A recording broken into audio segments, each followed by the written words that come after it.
Hi friends, welcome to our channel learn before you lose. तो friends, अभी 2 दिन पहले हमने एक वीडियो डाला था, चार्ट का काम है धोखा देना। तो इस वीडियो के पीछे जो मेन कोटेशन अपने को एक्सप्लेन करना था वो कोटेशन है, the stock tips moves in a mysterious way, the multitude to deceive. Right, Hindi में क्या बोलते हैं अपन कि जो स्टॉक का चार्ट होता है या इंडेक्स का चार्ट, वो रहस्यमय ढंग से मूव करता है ना, जो पब्लिक को या भीड़ को धोखा देने का काम करता है। ठीक है, ताकि वो भीड़ को धोखा दे सके। राइट, तो यहाँ पे थोड़ा सा इसका अगर हम भावार्थ में जाते हैं, शब्दार्थ तो थोड़ा सा अलग है, बट भावार्थ में अपन चलते हैं तो भावार्थ में क्या पता चलता है कि इस चार्ट धोखा दे रहा है लोगों को। पर अगर आप गहराई से देखो, अगर कोई खरीदेगा या बेचेगा ही नहीं तो स्टॉक चार्ट मूवमेंट होगा क्या? नहीं होगा। क्यों नहीं होगा? क्योंकि ट्रेड ही नहीं हो रहा है। तो रियल में चार्ट को मूव कौन करा रहा है? जो इसमें ट्रेड कर रहा है, चाहे वो प्रॉफिट बना रहा हो या लॉस बना रहा, पर दोनों का बराबर हाथ है चार्ट को मूव कराने में। राइट, अभी देखना, तो क्या बोला गया है कि चार्ट लोगों को धोखा देता है या पब्लिक को, भीड़ को, और मतलब यहाँ पे है भीड़, मेनली भीड़ धोखा देता है। तो सिंपल सी बात है, भीड़ को धोखा खाना मतलब लॉस करा। राइट, लॉस कराना, अगर भीड़ का लॉस होता है तो भीड़ को जो लॉस होता है तो उसके पीछे कोई ना कोई कारण हो। अब भीड़ का लॉस होता है, इससे क्या पता चल रहा है कि कुछ ही लोगों का प्रॉफिट होता है। कारण प्रभाव, भीड़ का लॉस हो रहा है, ये प्रभाव है। कारण क्या होगा? कुछ ही लोगों का प्रॉफिट हो रहा होगा। अब कुछ ही लोगों का प्रॉफिट, ये हमको पता चल गया, कुछ ही लोग, बट ये भी क्या है? प्रभाव ही है। इसके पीछे कारण क्या होगा? वो लोग चार्ट को यूज करते होंगे, क्योंकि दोनों चार्ट को यूज कर रहे हैं, प्रॉफिट कमाने वाला भी और लॉस कमाने वाला भी। ठीक है, देखो यहां पर मैं जो बातें अभी बोलूंगा, अगर आप उसको समझने का प्रयास करोगे तो समझ नहीं आएगा, आपको जानना पड़ेगा। जैसे अगर ये एक 1 है, ठीक है, यहाँ पे डबल 1 है, ठीक है, यहाँ पे ट्रिपल 1 है। अब कोई बोलेगा कि इसको एक बोलेगा, जैसे मैं समझा दिया, अगर ये एक है और ये 1 और 1 ये 2 हुआ, 2 बार है, तो इसको फिर ये 3 बार 1 क्या होगा? 3 बार 1 होगा। राइट, पर अगर मैं बोलूं कि ये 1 है और ये 11 है, तो अगला 111। ठीक है, तो समझ, दोनों चीज बोला तो आपका समझ अलग अलग है, पर इसको एक बोलते हैं। ये जो 1 लिखा है इसको एक बोलते हैं। इसको आप कैसे समझाओगे? समझ रहे हो ना? जैसे आप किसी को समझा नहीं सकते ना कि इसका नाम ये है, ठीक है, मेरा नाम नीरज है, ये मैं समझा नहीं सकता, सीधा बता सकता हूँ। आप समझ नहीं सकते, सीधा जान सकते हो। वैसे ही तो अपने वीडियोस में जो मैं बातें बताता हूँ ना, वो जानी हुई बातें हैं, प्रैक्टिकल एक्सपीरियंस के थ्रू गेन की हुई बातें हैं। तो आप उसको समझने का प्रयास मत करो, सिर्फ जानने का प्रयास करो। चार्ट में 2 ही चीज है, प्राइस और टाइम। वॉल्यूम की बात बाद में करेंगे। प्राइस और टाइम, प्राइस मूव हो रहा है और टाइम भी मूव हो रहा है। हो क्या रहा है? प्राइस अपने हिसाब से मूव हो रहा है, कुछ भी मूव हो रहा है करके, और उसी को या प्रॉफिट लॉस उसी से ही आपका कैलकुलेट हो रहा है करके, आपका पूरा फोकस प्राइस में। पर टाइम मूव हो रहा है, इसमें ध्यान ही नहीं है, क्योंकि कांस्टेंट रेट से मूव हो रहा है। जैसे पर कांस्टेंट रेट से मूव हो रहा है बट रिपीट हो रहा है। प्राइस भी रिपीट होता है पर उसका कोई रिदम नहीं। टाइम एकदम रिदमिक, हर 1 साल के बाद ही 1 साल आता है। जब तक 1 साल खत्म नहीं होता तब तक दूसरा साल आ ही नहीं सकता। 1 सेकंड 1 मिनट जब तक खत्म नहीं होगा दूसरा नहीं आएगा। तो रिदम है, और जबरदस्त एक्यूरेसी वाला रिदम है, तो आप इसको यूटिलाइज कर सकते हो। तो आपको चार्ट में सबसे पहले अगर कुछ देखने का चीज है तो वो है टाइम। टाइम को देखो, उसके बाद प्राइस को देखो, उसके बाद करो अपना कैलकुलेशन, करो मेथड। राइट, अभी देखना, चार्ट का काम है धोखा देना, हमारा ये टॉपिक है। पर रियल में जिस बंदे को प्रॉफिट हो रहा है, जो कम लोग हैं, क्योंकि भीड़ को तो लॉस हो रहा है, तो कम लोग क्या कर रहे हैं? वो रियल में चार्ट का प्रयोग करके भीड़ को धोखा दे रहे हैं। चार्ट अपने आप मूव नहीं हो रहा है, हम लोग ट्रेड कर रहे हैं बोल के चार्ट मूव हो रहा है। तो जब भाई वो जो चीज अपने आप मूव नहीं हो सकता, वो किसी और को क्या धोखा देगा? तो कौन कौन धोखा देगा? जो उसको मूव करा रहा है। अब देखो, बहुत लोगों को तो पता ही नहीं है कि उसके कारण मूवमेंट हो रहा है। भीड़ में ऐसे लोग बहुत सारे हैं। कुछ लोगों को पता है, पर उनको ये पता नहीं चल पा रहा है कि चार्ट का यूज करके कोई धोखा दे रहा है, इसलिए उनको लॉस हो रहा है। जैसा ही आपको पता चलता है कि चार्ट के धोखे में नहीं फंसना है, मेरे को अपने कैलकुलेशन पे अडिग रहना है, स्टॉप लॉस और टारगेट, इसके अलावा कुछ नहीं, राइट? या ट्रेलिंग स्टॉप लॉस, है ना? अगर आप स्विंग ट्रेडर हो तो देखो, यहीं पे समझने वाली बात है कि आपको ये जानना पड़ेगा कि कोई और चार्ट का प्रयोग करके आपको धोखा देता है, राइट? अब सिंपल सी बात है, अगर मेरे को किसी को धोखा देना है तो क्या होना पड़ेगा? उससे ज्यादा शक्तिशाली होना पड़ेगा। क्यों? क्योंकि उसके पास कोई ऑप्शन ही ना हो। धोखा देना मेरे लिए कला हो। जैसे कोई शेर किसी हिरन का या किसी खरगोश का शिकार करता है, राइट?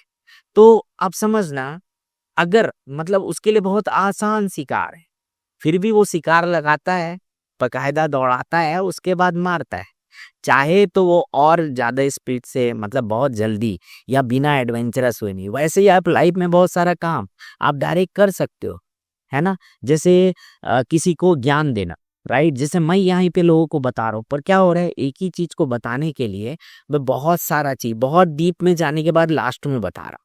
तो ये सारी चीजें, ठीक है? तो वैसे ही आप प्रयोग करते हो, तो जो ट्रेडर या जो सक्सेसफुल ट्रेडर जो ये बात को समझ गया है कि चार्ट को मुझे यूज करना है, ठीक है, ट्रेड लेने के लिए, चार्ट के हिसाब से ट्रेड नहीं लेना है। इस मोड में आप जैसे ही आते हो तो आपका ओवर ट्रेडिंग समाप्त हो जाता है। क्योंकि ओवर ट्रेडिंग आप क्यों करते हो? अरे अरे, नीचे जा रहा है मार्केट, घुस जा, मौका नहीं मिले। आपका प्राइस आया क्या? और प्राइस आपका तो एक बार आएगा ना, उसके बाद वो दिन का कैलकुलेशन खत्म। अब नेक्स्ट डे देखेंगे भैया, नेक्स्ट ट्रेड में देखेंगे, या नेक्स्ट वीक, नेक्स्ट मंथ, जैसा भी आपका रिदम है ना? पर हम लोग क्या करते हैं, चार्ट के धोखे में फंस जाते कि भाई अभी ऐसा हो रहा है तो ऐसा होगा, तो ऐसा आप ट्रेड ले लो, और ओवर ट्रेडिंग हो जाता है। तो आपको हमेशा क्या ध्यान देना है कि चार्ट में जब भी मूवमेंट हो रहा है ना, तो वो धोखा देने वाले सिचुएशन में है। जैसे अभी अभी रात के 9:30 बजे, अभी चार्ट हमको धोखा नहीं दे सकता। क्यों नहीं दे सकता? मूव ही नहीं हो रहा है ना, राइट? मूव ही नहीं होगा तो कैसे धोखा देगा यार? इसीलिए अभी कैलकुलेशन करो, समय को देखो। आज क्या है? फ्राइडे, सैटरडे, ठीक है? अगला ट्रेंड मंडे होगा, तो मंडे क्या है? मार्केट का ओपनिंग है, ठीक है? अब वो जो मंडे है वो किसी वीक का भी ओपनिंग है भैया, राइट? मंगलवार और मंडे में क्या डिफरेंस होगा? मंगलवार वीक का ओपनिंग नहीं है, वो सिर्फ डे का ओपनिंग है, ठीक है? और मंडे डे के साथ साथ वीक का भी ओपनिंग है। अब आप और ब्रॉड व्यू में जाओगे तो आप ये भी देख सकते हैं, कुछ कुछ मंडे हो सकता है मंथ का ओपनिंग हो। मोस्टली कोई ना कोई मंडे होता है जो मंथ का ओपनिंग होता है, कोई ना कोई मंडे होता है जो ईयर का ओपनिंग होता है, कई बार ट्यूसडे ईयर का ओपनिंग होता है ना? बट चार्ट में अलग होता है। तो आप जाके रियल में देखो कि जो कैंडलस्टिक बन रहा है वो 29 तारीख को खत्म हो गया था, 31 को खत्म हो गया था, उस दिन मंडे था, उस दिन ट्यूसडे था। ये सब में आप जब ध्यान देने लगोगे ना, तब रिदम समझ में आएगा, तब समझ में आएगा कि स्टॉक मार्केट रिपीट होता है। अब देखो, जिसको धोखा देना है दूसरे को यूज करके, तो पहली बात वो क्या करेगा, उसका उसका टारगेट एंट्री उसका पहले से डिसाइडेड है, उसको हाई लो पहले से पता है, ठीक है? पर कैसे पहले से पता है? तो सिंपल सी बात है, वो बड़ी पिक्चर देखेगा। तो मैक्सिमम लोग, जिन लोग मार्केट को मैनिपुलेट करते हैं, उन लोग वीकली चार्ट या मंथली चार्ट या ईयरली चार्ट, तीनों उनके ध्यान में रहता है। वो हो ही नहीं सकता, समझ रहे हो आप? बड़े बड़े जो फर्म्स हैं और बड़े बड़े जो इंस्टीट्यूट है, उन लोग को फुल पता होता है भैया, ठीक है? दूसरा, उन लोग टाइमिंग का यूज करते हैं। रोज रोज रोज रोज अचानक से अनसर्टेन रहेगा, अनसर्टेनिटी रहेगा, पर उसमें रिदम रहेगा, क्योंकि आपका ध्यान प्राइस में रहेगा, इसलिए आपको अनसर्टेन लगेगा। पर जैसे ही आप टाइम में ध्यान देने लगोगे, क्योंकि उनको भी वॉल्यूम चाहिए ना, मतलब मछली किसी तालाब में 24/7 किसी एक लोकेशन पे हमेशा प्रचुर मात्रा में नहीं रहे। दिन के समय अलग जगह, रात के समय अलग जगह, दोपहर में अलग जगह, गर्मी के समय अलग जगह, बरसात के समय अलग जगह। क्यों ऐसा हो रहा है? टाइम के कारण, राइट। इसमें कोई ध्यान नहीं दे रहा है। बस लोग क्या कर रहे हैं, मछली में ध्यान दे रहे हैं। अरे मछली इधर जा रही है, उसके पीछे जाओ। नहीं, अगर आपको पहले से पता है ये अभी दिन होने वाला है या रात होने वाला है, तो मछली कहाँ पर आई, वहां पर आप पहले से चले जाओ, राइट। तो इसीलिए जो स्टॉक चार्ट है ना, उसका प्रयोग करके कोई और जिसके पास आपका लॉस हुआ, पैसा गया, वो धोखा देता है। तो आपको क्या करना है, रनिंग मार्केट में कभी भी कैलकुलेशन नहीं करना है। हालांकि हम 2 मिनट चार्ट यूज करते हैं ट्रेड करने के लिए, पर जो अपना रियल कैलकुलेशन है, मेन रेजिस्टेंस कहाँ पे है, कहाँ से मेन टर्निंग होगा, आज कौन सा डे है, ये सब के बाद लास्ट में इसको यूज करते हैं। क्यों? ताकि अपने को 2-5 रुपए ऊपर नीचे थोड़ा सा फायदा हो जाए, बस। बट वो मेन मकसद नहीं होता। मेन मकसद होता है कि अपने को पहले से पता हो, ठीक है। क्योंकि 2 मिनट के चार्ट को आप देखो, यहाँ पे आपको 3 दिन से लगेगा मार्केट नीचे, उसके बाद 1 ही घंटे में पूरा क्रॉस कर दिया भाई। ये 3 दिन का मूव इस 1-1.5-2 घंटे के मूव में पूरा कैप्चर हो गया। अब बताओ तो मेन डायरेक्शन क्या है। अब आप जब बाद में देखोगे ना, तो आपको लगेगा अरे हाँ यार, ये तो फ्लैग बना रहा था, सिंपल सा बात है। जब ट्रेड करते रहोगे ना, तब नहीं होगा, ठीक है। पर जैसे ही ध्यान आएगा कि 1 दिन हो गया, 2 दिन हो गया, 3 दिन हो गया, देखो किसी वीक का मध्य क्या होता है, एक वीक में कितना दिन होते हैं, 7। अब सैटरडे संडे तो होता नहीं ट्रेड, तो कितना दिन हुआ, 5, राइट। 5 का आधा कितना, 2.5, ठीक है। तो 2.5, तो 2 और 3, 2 से 3 दिन के बाद मार्केट ट्रेंड चेंज करता है। अभी इधर देखो, ये बॉटम बना, यहाँ से 1 दिन गया, 2 दिन गया, ठीक है। 2, 2.5, ये तीसरा दिन है, तो 2.5 या 3 दिन, उसके बाद मार्केट ट्रेंड चेंज हुआ। तो 2 दिन अगर फुल मूव बड़ा हुआ है, तो तीसरे दिन आप निकल लेते हैं प्रॉफिट बुकिंग। ये सब एक आइडिया, जनरल आइडिया दे रहा हूं। अगर आपको पता है कि मेन ट्रेंड अप का है तो, ठीक है। और अगर आपको पता है कि मेन ट्रेंड अप का है, तो आप इस 3 दिन क्या करोगे, आप इंतजार करोगे। आप डाउन डायरेक्शन में ट्रेड नहीं लोगे। आप क्या करोगे, जब 2 दिन हो जाएगा, तो तीसरे दिन, है ना, 12 बजे के बाद 2.5 दिन हो गया। अब यहाँ से आप घंटा भी निकाल सकते हो, आवर कैलकुलेट कर सकते हो। इसके लिए WD ने 7 का स्क्वायर, 9 का स्क्वायर, 20 का स्क्वायर, 19 का, बहुत सारा दिया, जिससे आपको पता चलेगा कि 4 घंटे बाद देखना है, 8 घंटे बाद देखना है। बस वो काउंटिंग है, 3 घंटे बाद, 2 घंटे बाद, 4 घंटे बाद, 7 घंटे बाद, 10 घंटे बाद डे का ओपनिंग। अब ये देखो, ये 12 तारीख, 13 तारीख, ये 16 तारीख, ये मंडे का ओपनिंग था, ठीक है। हर मंडे का ओपनिंग कैसा होता है, जाके देखो, हर फ्राइडे का ओपनिंग कैसा होता है। तो ये सब में जब आप ध्यान दो, है ना, ये जब ध्यान देते लगोगे ना, तो आप जानोगे, राइट। अब देखो, अब मैं क्या बोलता था कि मंडे अगर आपको बाय करना है, तो मंडे 12 बजे के बाद आप बाय करो, अगर मार्केट ऊपर जा रहे हैं, पर जरूरी नहीं है कि जाएगा। अब देखो, दोनों बातें यहाँ पे कि 12 बजे के बाद ऊपर जाता है या नहीं जाता है। तो यहाँ से क्या पता चल रहा है कि अगर 12 बजे के बाद ऊपर गया, तो अपने को अप जाना है, और नीचे गया तो डाउन जाना है। इसको आप, ये है एक नॉलेज, जान, कि 12 बजे के बाद ऊपर जाता है, ठीक है, मंडे। और अगर नीचे जाना है, तो 12 बजे के बाद डाउन ट्रेंड जाएगा, या 12 बजे के बाद ऊपर नहीं जाएगा, तो 12 बजे तक कम से कम वेट करोगे और ऊपर जाना है, ठीक है। उसके बाद नीचे जा रहा है, तो आप सेल कर सकते हो। ये है ज्ञान। अब बुद्धिमत्ता क्या होगी, जब वो घटित हो रहा होगा मंडे के दिन। जैसे ये वाला तारीख है 16 तारीख, 16 जून को चलते हैं, मंडे के दिन, ठीक है, 16 जून, 16 जून, ये मंडे के दिन 12 बजे के बाद ऊपर गया। अब मार्केट ऊपर जा रहा है, राइट। तो आप यहाँ पे बाय कर ली, बस। पर आपको ये भी पता होना चाहिए कि मेन ट्रेंड आपका है, आपका स्टॉप लॉस पता होना चाहिए, ठीक है। स्टॉप लॉस नॉर्मली डे का लो रहता है, ठीक है। अब 2 दिन 3 दिन देखो, अगले 3 दिन के बाद वो उसके बाद ऊपर गया है, हालांकि स्टॉप लॉस हिट नहीं हुआ है, ठीक है। आप ये वाला डे का लो देखोगे, ये डे का लो था, स्टॉप लॉस हिट नहीं हुआ। पर क्या आपको पता था कि रियल में अप ट्रेंड है? तो ये है जानना। अगर आपको पता होगा कि रियल में अप ट्रेंड है, तो ही आप ये 3 दिन होल्ड कर पाओगे। मान लो आपको पता था कि अब ट्रेंड डाउन ट्रेंड है, तो जैसे किसी दूसरे मंथ पे चलते हैं, जब डाउन ट्रेंड में चल रहा था निफ्टी 50, ठीक है। जैसे ये वाला देखते हैं, 26 23, ये 26 तारीख है, 23 के बाद ये मंडे ही है, 26 मई। आप देखो 12 बजे के बाद मार्केट ऊपर गया नहीं, तो डाउन ट्रेंड, और उसके बाद डाउन ही गया, देखो, ठीक है।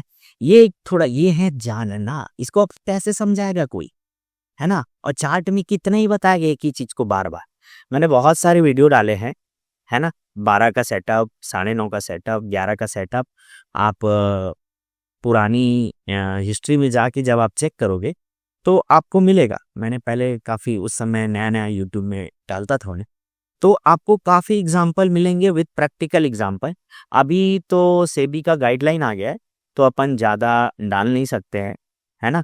प्रॉफिट लॉस से ज़्यादा दिखा नहीं सकते, और ना ही अपने को इंटरेस्ट है। अपने को मेन इंटरेस्ट है कि लोग जानोगे तब जब ध्यान से सुनोगे और बार बार सुनोगे, तो धीरे धीरे चीज़ें अपने आप लिंकअप होते जाएगी। जैसे देखो, सूर्य के कारण दिन और रात हो रहा है ना। पर रियल में दिन रात होता है क्या? रियल में कहाँ होता है ना। जैसे आप चंद्रमा में जाके देखोगे तो अभी बता पाओगे कि धरती में दिन है कि रात, नहीं बता पाओगे। तो रियल में दिन रात नहीं होता, पर होता है कि नहीं? अभी तो रात है भैया, है ना, हमको सामने में दिख रहा है, और ये धोखा नहीं है। तो वही होता भी है और नहीं भी होता है। वैसे ही स्टॉक मार्केट में, ट्रेडिंग में आपको प्रॉफिट तब होगा जब आप जानते होगे कि कल क्या होने वाला है, और दूसरा ये भी जानते होगे कि मैं गलत हो सकता हूं। दोनों जानना, है ना, सिर्फ जानना। ये इस पॉइंट तक जब तक आप नहीं आओ भाई, तब तक आपको प्रॉफिट वॉफिट भूल जा, होगा ही नहीं। आप गैम्बलिंग ही कर रहे हो। आप सोच रहे हो कि कोई मेथड है, कोई ट्रिक है, वो जान जाऊंगा। अरे कोई मेथड नहीं है, इसको जान जा, उसके बाद सारा मेथड आपके लिए यूजफुल हो जाता है। होता क्या है ना, हम लोग यूजफुल मेथड खोज रहे हैं करके नहीं मिल रहा है। मतलब दुनिया की बेस्ट तलवार को खोजने के चक्कर में आप तलवार चलाना कभी सीख ही नहीं पाओगे भाई। तो वैसे ही आप ये मत देखो कि कौन सा मेथड बेस्ट है, बस जानो कि कल ऊपर जाएगा कि नीचे जाएगा। तो ओके फ्रेंड्स, आज के वीडियो में इतना ही। उसके बाद ये वाला चीज कंप्लीट हो जाता है कि जो स्टॉक जो चार्ट है वो आपको धोखा नहीं दे रहा है। उसका प्रयोग करके जो व्यक्ति प्रॉफिट बना रहा है वो आपको धोखा दे रहा है, या चार्ट का यूज कर रहा है। दिख रहा है चार्ट वीक है ना, वहां जाके बाई कर दे रहा है, क्योंकि किसी भी छोटे आदमी के में हिम्मत नहीं है कि वहां पे बाय करे। तो उसको भर भर के मिलेगा, ठीक है, उसको समय मिलेगा, प्लस उसके मतलब पॉइंट से काफी ऊपर चला है, तभी वो एकदम ह्यूज प्रॉफिट बना पाएगा। Okay friends, bye.